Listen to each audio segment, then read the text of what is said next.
नमस्कार दोस्तों, स्वागत है आपका एक बार फिर से हमारे YouTube चैनल पर। आज हम डिस्कस करेंगे साइकोलॉजी के क्वेश्चंस जो कि इम्पोर्टेंट रहने वाले हैं हिमाचल प्रदेश टेट के लिए और साथ में ही सी टेट के लिए। जितने भी एग्जाम होते हैं टीचिंग से रिलेटेड जहाँ पे साइकोलॉजी पूछी जाती है उन सभी के लिए इम्पोर्टेंट रहेंगी। चलिए शुरू करते हैं। हमारा आज का क्वेश्चन देखते हैं। बोलता है which theory of development was propounded by Douglas and Gland. Douglas और ग्लैंड द्वारा कौन सी थ्योरी जो है वो प्रपोज की गई है डेवलपमेंट की। देखिए एक और बात है कि ये जो क्वेश्चंस रहेंगे वो डेवलपमेंट के ऊपर है, ठीक, ग्रोथ एंड डेवलपमेंट, तो उसी से रिलेटेड हम क्वेश्चंस करेंगे। ये प्रीवियस क्वेश्चन भी हैं जो कि पुराने एग्जाम्स में पूछे गए हैं, साथ में कुछ नए क्वेश्चंस भी हैं जो आपके आने वाले एग्जाम के लिए महत्वपूर्ण रहेंगे। तो देखिएगा, जो पहला क्वेश्चन हम देख रहे थे, थ्योरी, कौन सी थ्योरी, डेवलपमेंट की थ्योरी जो कि प्रोपाउंड की गई है डॉगलस और ग्लैंड द्वारा। ऑप्शंस आपके सामने है, principle of different movement, principle of comparison, principle of function या फिर नन ऑफ दिस। इसका बिल्कुल सही आंसर हो जाएगा option number A, principle of different movements. Alright, तो ऑप्शन नंबर 1 बिल्कुल सही रहेगा। आगे देखते हैं नेक्स्ट क्वेश्चन जो है हमारे पास। Yes, which of the following statement is not correct about the growth and development. कौन सी स्टेटमेंट, कौन सा कथन सही नहीं है वृद्धि और विकास के बारे में। ऑप्शन देखिएगा, growth is quantitative and development is qualitative. क्या ये बात गलत है? Growth involves changes in structure and not function. Physical growth slow downs after adolescence stage and development is not a continuous process। तो जो गलत बात है इनमें से वो ऑप्शन नंबर डी हो जाएगा भाई। डेवलपमेंट जो है कैसी है, एक कंटिन्यूस प्रोसेस है, सतत प्रक्रिया है जो कि जीवन पर्यंत चलती रहती है। हम बात करते हैं कि डेवलपमेंट कब से कब तक चलती है, तो बात आती है कि जन्म से लेके या फिर भ्रूण से लेके कब्र तक। जब बच्चा जो है वो माता के पेट में होता है, गर्भ में होता है, तब से डेवलपमेंट शुरू हो जाती है और ये कब तक रहती है, जब तक कि व्यक्ति की मृत्यु नहीं हो जाती है। तो ऑप्शन नंबर डी जो है इस क्वेश्चन के लिए बिल्कुल सही रहेगा। ये जो बात है वो बिल्कुल गलत है। अब देखिए, ग्रोथ जो है क्वांटिटेटिव होती है, बिल्कुल ठीक बात है। ग्रोथ को हम माप सकते हैं भाई, साइज किसी का बढ़ रहा है, किसी की हाइट बढ़ रही है, उसका फिजिकल स्ट्रक्चर चेंज हो रहा है, वो सारे के सारे क्वांटिटेटिव में आ जाएंगे, यानी कि मात्रात्मक में आ जाएंगे। और गुणात्मक यानी कि क्वालिटेटिव की बात करें तो डेवलपमेंट एक गुणात्मक प्रक्रिया होती है जिसमें कि गुणों का विकास होता है और उसको महसूस किया जा सकता है, मापा नहीं जा सकता है। ठीक, नेक्स्ट क्वेश्चन देखते हैं, question number 3। The most important challenge for a teacher is. एक टीचर के लिए, एक अध्यापक के लिए सबसे सबसे ज्यादा चैलेंजिंग काम क्या होता है, चुनौतीपूर्ण बात क्या होती है।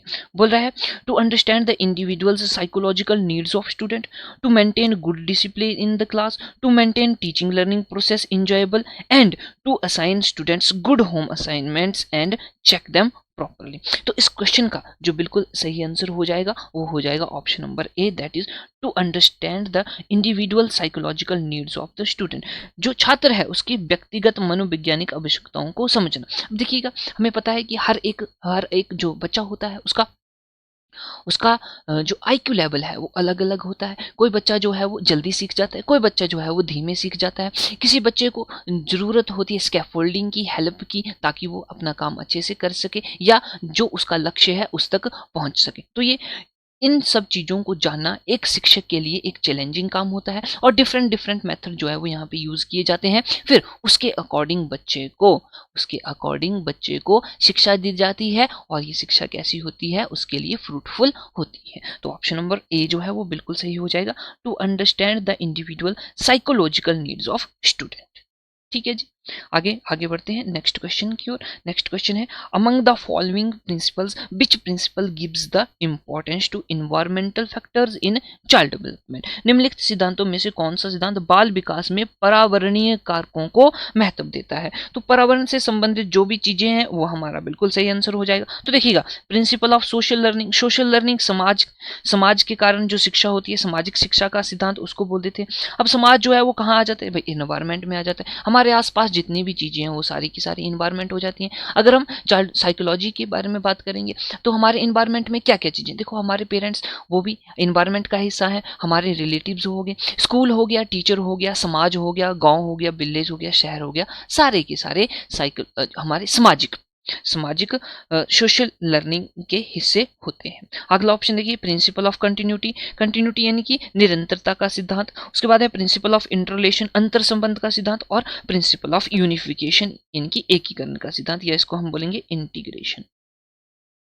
इंटीग्रेशन तो देखिएगा इन्वायरमेंट से जो संबंधित होगा वो प्रिंसिपल ऑफ सोशल लर्निंग हो जाएगा। ऑप्शन नंबर 1 इस क्वेश्चन के लिए बिल्कुल सही आंसर रहेगा। नेक्स्ट क्वेश्चन देखिएगा, a process by which a parent assumes that his child's traits are all positive because one trait is positive is term and, वो प्रक्रिया जिसके द्वारा माता पिता यह मान लेते हैं कि उसके बच्चे के सभी लक्षण सकारात्मक है क्योंकि एक गुण सकारात्मक है। बोला कि लक्षणों के बारे में अगर अगर अगर हमारे अंदर या बच्चे के अंदर कोई एक पहलू, कोई एक ट्रेट या कोई एक गुण पॉजिटिव है, सकारात्मक है, तो हम ये मान लेते हैं कि बच्चे की ग्रोथ जो है वो कैसी हो रही है, पॉजिटिव हो रही है, उसके अंदर जो है वो पॉजिटिव या सकारात्मक लक्षण है।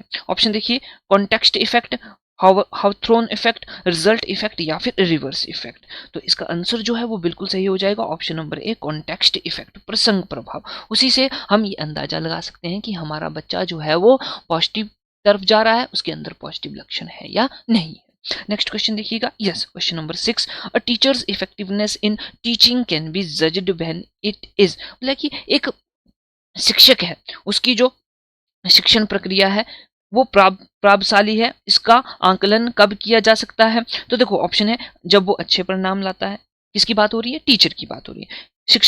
शिक्षार्थियों की आईक्यू बढ़ाता है, यानी कि जो मेंटल लेवल है, आईक्यू लेवल है बच्चे का, उसको बढ़ाता है, या फिर शिक्षार्थी की सोच को उत्तेजित करता है, जो शिक्षार्थी है, स्टूडेंट है, उसकी सोचने की क्षमता को बढ़ाता है, उत्तेजित करता है, और उपरोक्त में से कोई नहीं। तो इसका आंसर ऑप्शन नंबर सी जो है वो बिल्कुल सही हो जाएगा, शिक्षार्थी की सोच को उत्तेजित करता है। अब देखो बच्चे के अंदर जो आईक्यू लेवल होता है वो एकदम सेट होता है, भाई जितना है उतना ही रहेगा, हो सकता है कि वो बढ़ जाए, लेकिन बहुत कम ऐसा होता है कि उसका आईक्यू लेवल जो बचपन में है उससे ज्यादा हो जाए, या जब वो बड़ा हो रहा है उसका विकास हो रहा है। तो इस क्वेश्चन के लिए जो सही आंसर हो जाए स्टिमुलेट्स द लर्नर्स थिंकिंग, जो शिक्षार्थी है, विद्यार्थी है, उसकी सोच को बढ़ाना, उसकी सोच के दायरे को खोलना, ये किसका काम होता है, ये काम होता है एक टीचर का। और उसी से हमें पता लगता है कि टीचर की जो लर्निंग हो रही है वो इफेक्टिवनेस है या नहीं, या टीचर जो है वो बच्चे को लर्निंग करवा रहा है वो इफेक्टिव है या नहीं। ऑलराइट, नेक्स्ट क्वेश्चन की ओर मूव करते हैं। नेक्स्ट क्वेश्चन आ जाता है direction of development is, development की डायरेक्शन कैसी होती है? बोला कि फिक्स्ड है, अनसर्टेन है, बोथ, या फिर नन ऑफ दिस। देखो अगर हम विकास की दिशा के बारे में बात करें तो ये क्या होती है, फिक्स्ड होती है, ठीक है। हम बात करते हैं कि ये स्टेप वाइज भी होती है, पहले भी कोई एक चीज होगी, फिर दूसरी चीज होगी, फिर तीसरी चीज होगी, ऐसे ही ये कंटिन्यूटी में चलती रहती है, यानी कि एक डायरेक्शन में चलती रहती है। तो ये जो डायरेक्शन है वो सभी प्राणियों में कैसी होती है, फिक्स होती है।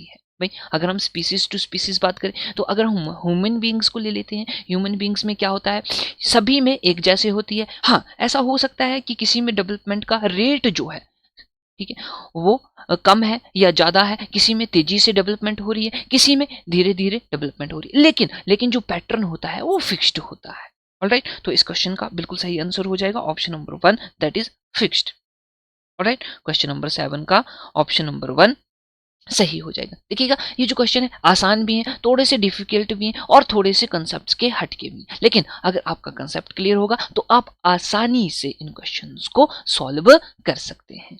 ऑलराइट, तो अब हम मूव करते हैं अभी नेक्स्ट क्वेश्चन की ओर। नेक्स्ट क्वेश्चन आ जाता है, yes what is the pituitary gland. तो ग्लैंड्स में एक पिट्यूटरी ग्लैंड होती है, उसको क्या बोला जाता है? बोले कि वो मेन ग्लैंड है, जर्नल ग्लैंड है, बोथ ए एंड बी, या फिर नन ऑफ दिस। पिट्यूटरी ग्रंथि कैसी है? वही ये मुख्य ग्रंथि है। ऑप्शन नंबर 1 जो है इसके लिए बिल्कुल सही आंसर रहेगा, that is main gland. Pituitary is a main gland. Next question की ओर मूव करते हैं, yes what is the best way to deal with the misbehaviour of kindergarten और नर्सरी स्कूल चिल्ड्रन। बोल रहे हैं कि किंडरगार्टन या नर्सरी में जो बच्चे पढ़ते हैं उनका जो दुर्व्यवहार है, उनका दुर्व्यवहार या मिसबिहेवियर है, उससे निपटने के लिए सबसे अच्छा तरीका, सबसे अच्छा मेथड कौन सा है? देखिएगा ऑप्शन ए है punish the child for major acts of misbehaviour, मतलब बच्चों को क्या करना है, दंडित करना है, दंड देना है। इग्नोर द ट्रांसग्रेशंस, बोला कि उसके अपराधों पर ध्यान नहीं देना, इग्नोर कर देना, भी करता रहे जो कर रहा है। और give suitable punishment for all kinds of misbehaviour, बच्चे को दुर्व्यवहार के लिए दंड देना है, सभी प्रकार के दुर्व्यवहारों के लिए दंड देना है। ऐसा नहीं है कि एक दुर्व्यवहार है उसके लिए दंड दे दिया, दिया, बाकियों को छोड़ दिया, नहीं जी, सभी के लिए देना है। उसके बाद है channelizing the child's energy into positive direction, बच्चे की ऊर्जा को सकारात्मक दिशाओं में प्रभावित करना है। तो देखिएगा, जब बच्चा छोटा होता है बहुत ही ज़्यादा डेवलपमेंट होती है उसकी, और अगर हम बात करते हैं कि वो नर्सरी में पढ़ रहा है या किंडरगार्टन स्कूल में जा रहा है, तो वहाँ पे एनर्जी का लेवल जो है बच्चे के अंदर बहुत ज़्यादा होता है। ठीक बात है। तो उस एनर्जी को हमें क्या करना है, चैनलाइज करना है अच्छी चीज़ों के लिए। ऑलराइट, तो यहाँ पे क्वेश्चन ऑप्शन नंबर डी जो है वो बिल्कुल सही रहेगा, channelize the child's energy into positive direction, D is correct answer.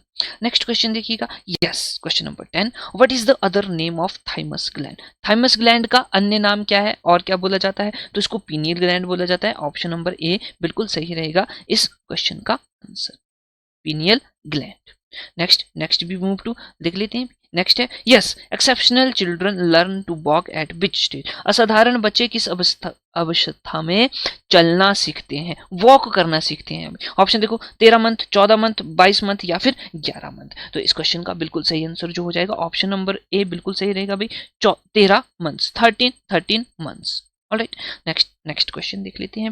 Next है, एन इंडिविजुअल एजुकेशन प्रोग्राम, जिसको कि हम आईई बोलते हैं, is to make teacher responsible for special education programme results, शिक्षक को विशेष शिक्षा कार्यक्रम के परिणामों के लिए जिम्मेदार बनाए, या फिर नियमित कक्षा में विशेष आवश्यकता वाले बच्चों के लिए एकीकरण की सुविधा प्रदान करें। यानी कि बात हो रही है कि बच्चे में, अब देखो डिफरेंट टाइप के बच्चे होते हैं, ये बात है, तो उनको एकीकृत करने के लिए, उन सभी को एक जैसी शिक्षा देने के लिए क्या करना है भाई, सुविधाएं प्रदान करनी है। आगे देखो, provide an appropriate program specially tailored for each child with special needs, विशेष आवश्यकताओं वाले बच्चे के लिए एक उपयुक्त कार्यक्रम प्रदान करें। और ऑप्शन डी जो है, limit the range of services that would be provided for children with special needs, विशेष आवश्यकताओं वाले बच्चों के लिए प्रदान की जाने वाली सीमा को सीमित करना। इसके लिए ऑप्शन नंबर सी बिल्कुल सही रहेगा। भी क्या बोल रहा है, provide an appropriate programme for each child with special needs, ऐसे बच्चे जिनको विशेष जरूरतें हैं उनकी जरूरतों को ध्यान में रखते हुए एक कार्यक्रम बनाना। ठीक, तो ऑप्शन नंबर सी जो है वो बिल्कुल सही रहेगा। नेक्स्ट क्वेश्चन की ओर मूव करते हैं। यस, नेक्स्ट क्वेश्चन आ जाता है, it is necessary to know principle of development, विकास के सिद्धांतों को जानना जरूरी है। किसके लिए भाई, मैनेजर के लिए जो कि प्रबंधक है किसी बच्चे का, टीचर के लिए जो कि एक शिक्षक है, पेरेंट्स के लिए माता पिता के लिए, या फिर ऑल ऑफ द अबव। तो देखो सभी के लिए जानना जरूरी है, तभी जो है बच्चे का सर्वांगीण विकास होता है, ऑल ओवर डेवलपमेंट होती है। Option number D is correct for this question. Alright, now we move to next question. Yes, sudden changes does not occur in the individual, it comes under which principle, बोला है कि sudden changes, अचानक जो परिवर्तन है ये व्यक्ति में नहीं होता है, यह किस सिद्धांत के अंतर्गत आता है। तो देखो, principle of sequence development, principal of development direction, principle of continuous development, या फिर प्रिंसिपल ऑफ इंटर रिलेशनशिप। तो इस क्वेश्चन का जो सही आंसर हो जाएगा वो हो जाएगा प्रिंसिपल ऑफ कंटिन्यूअस डेवलपमेंट, सतत विकास के लिए, निरंतर विकास, तो वहां पे सडन चेंजेस नहीं होती है। ऑलराइट, नेक्स्ट क्वेश्चन देखिएगा, according to which principle the standard of development of human children is 1, किस सिद्धांत के अनुसार मानव बच्चों के विकास का एक मानक है, स्टैंडर्ड है भाई। देखो, principle of same standard, principle of continuity, principle of interrelationship, या फिर प्रिंसिपल ऑफ यूनिफिकेशन या इंटीग्रेशन। तो इसके लिए जो बिल्कुल सही आंसर हो जाएगा वो ऑप्शन नंबर डी हो जाएगा, प्रिंसिपल ऑफ यूनिफिकेशन, इंटीग्रेशन, एकीकरण का सिद्धांत। ठीक है भाई, आगे देखिएगा, who propounded the principle of different movement development. तो देखो क्वेश्चन नंबर 1 हमने बोला था भाई डगलस और गलार्ड ने कौन सा प्रिंसिपल दिया था, वो था प्रिंसिपल ऑफ डिफरेंट मूवमेंट। तो ऑप्शन नंबर बी जो है वो बिल्कुल सही हो जाएगा इस क्वेश्चन का answer, Douglas and Gland is correct answer for question number 16। Next we move to 17, according to which principle development process start from head. बोला कि किस प्रिंसिपल के, किस सिद्धांत के आधार पर डेवलपमेंट जो है वो कहाँ से स्टार्ट होती है, हेड से स्टार्ट होती है। तो देखिएगा, प्रिंसिपल ऑफ इंटररिलेशनशिप, एक ये बात हो गई। उसके बाद क्या बात आ रही है, उसके बाद आ रहा है भाई general to specific, continuous movement, और फिर यूनिफिकेशन या इंटीग्रेशन। तो इसके लिए बिल्कुल सही आंसर रहेगा option number B, that is principle of general to specific. बोला कि पहले जो जर्नल पार्ट होंगे उनकी ग्रोथ होगी, उसके बाद जो है वो स्पेसिफिक ग्रोथ होगी। तो हम यहाँ पे बात करते हैं भाई हेड टू टो जो है वो ग्रोथ होगी, ठीक है, एक बात ये होगी। और एक बोला भी सेंटर से लेके एंड्स तक, सेंटर से स्टार्ट होगी और कहाँ पे खत्म होगी, जाके एंड्स पे होगी। सबसे पहले सेंटर वाले पार्ट जो है उनकी ग्रोथ होगी, उसके बाद जो हमारे एंड वाले पार्ट हैं, यानी कि जो हमारे पॉइंट पे पार्ट होते हैं, जैसे कि हम हाथों की बात कर, उंगलियों की बात कर लेते हैं, तो वो कौन से होंगे, एंड वाले होंगे। ठीक है, तो option number B is correct for this question. Yes, question number 17। Next we move to question number 18। बोलता है according to which principle all direction of development are related to each other. किस सिद्धांत के अनुसार विकास की सभी दिशाएं एक दूसरे दिशाओं से संबंधित है। ऑप्शन है यहाँ पे, ऑप्शन यहाँ पे है, देखिएगा, principle of individual differences, principle of different interrelationship, principle of continuity and principle of unification. So the correct answer for this question is principle of individual differences. ठीक है, व्यक्तिगत भिन्नताओं का सिद्धांत। तो वही बताता है भाई कि एक बच्चा जो है वो दूसरे बच्चे से किस तरह से अलग है, और वो उसकी डेवलपमेंट की डायरेक्शन के ऊपर भी डिपेंड करता है। तो वही बात आ जाती है कि किसी में जो है वो डेवलपमेंट बहुत तेजी से हो रही है, किसी में धीमी गति से हो रही है। आगे देखिएगा, नेक्स्ट है विच of the following is not an example of discrete variables. इनमें से कौन सा असतत चर का उदाहरण नहीं होता है। अब ये डिस्क्रीट वेरिएबल क्या होता है, वो होता है जिसकी वैल्यू फिक्स नहीं होती है, वैल्यू इज नॉट फिक्स्ड, या फिर हम बोलेंगे इट इज नॉट फिक्स्ड। तो अगर हम बात कर रहे हैं यहाँ पे, देखिएगा, एज फिक्स नहीं होती है भाई, बढ़ती रहती है। अगर हम आज बात करूं, मैं आज बात कर लेते हैं जी, मेरी उम्र जो है वो 25 साल है, 25 ईयर्स है। अगर हम मैं कल की बात करूंगा तो ये कितनी हो जाएगी, 25 साल और 0.1 आ जाएगा। ठीक है, इसी तरह अगर मैं नेक्स्ट मंथ की बात कर लेता हूं तो मेरी उम्र जो है कितनी हो जाएगी भाई, अगर मंथ की बात करेंगे तो मान लीजिए कि 25.2 हो जाती है। ठीक, तो ये एक फिक्स्ड वैल्यू नहीं है। ऑलराइट, उसके बाद है जेंडर। जेंडर तो फिक्स ही होगा भाई, एक बार बोल दिया मेल है तो मेल है, अगर फीमेल है तो फीमेल है, फिक्स हो गया।